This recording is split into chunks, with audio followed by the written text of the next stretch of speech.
How's it going, class? Definitely glad that I get to come in front of you guys with a video. Sorry, I'm just getting this video out to you guys. I've been down sick this week, out for the count, trying to get over the sinus infection, but have been reading you guys' posts and definitely love what I'm hearing and what I'm reading. This week's topic, the case study that we're discussing, is really important. When you think about Mr. Novack and what he did with his troops, his squadron. It definitely paints a bright picture on how we're supposed to be as leaders. As I read through the case studies and I'm reading through all the number of posts that you guys are putting down, something that you guys want to think about is how could Mr. Novack lead this group of individuals that was totally a mess. Obviously, there was bad leadership before he came in and took over the unit. How could he do this if he didn't have a definition of leadership himself? And that's where we go from week 1 to week 2. And that's how important that week 1 question was. Does it really matter how we define leadership? I know I put in a couple of your guys' replies in your post last week that yes, it really does matter how we define leadership. Because as we see, if somebody comes in and they don't know how to define leadership, then the team will end up how Mr. Novack found the team.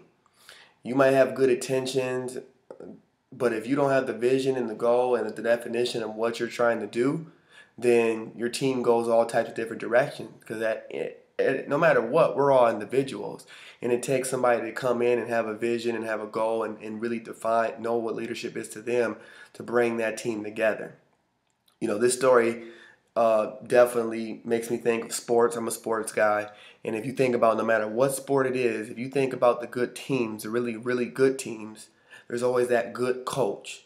That good coach that's really trying to get to know their players better, dig deep, trying to find out more about them, about the person, their personal life, and then it helps grow the team together.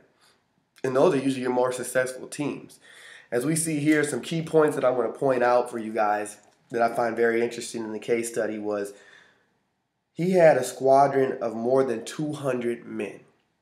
These are 200 individuals, grown men that have been stuck in their ways, have had all types of different leaderships growing up and throughout, and he's coming into a mess. Okay, from there, when he assumed this command, the situation was bleak. I mean, it was awful. It was tore up. They were short of supplies, personnel, and replacements. The organization and coordination were poor, and there was little cooperation and teamwork among different sections. So right here, Mr. Novack comes into a great mess. I mean, stuff's going crazy. People are not working together. The communication is poor. The organization is poor. So right there, if you look at it, he's meant to fail if he doesn't have a plan to put together. But what I like about him is he held a meeting right away, just introducing himself and letting everyone know what his vision was and how important what they do is for the war. So he painted a bright picture of the vision, his definition of leadership, how important each one of them are to everybody else and other people's life. And that started changing the environment. Okay, and that has to be key. When you're talking about somebody coming in and taking over new leadership, you have to be ready to change that environment up, knowing that the environment before you was not what you have in mind. Key here is he made sure every man knew how vital, how important they are to the team. From there, he kept having frequent staff meetings, one-on-one meetings. It could have been group meetings, but he had meetings asking them about themselves, asking about their personal life, really getting to know them. By him doing that, within 2 months, the environment, the atmosphere changed.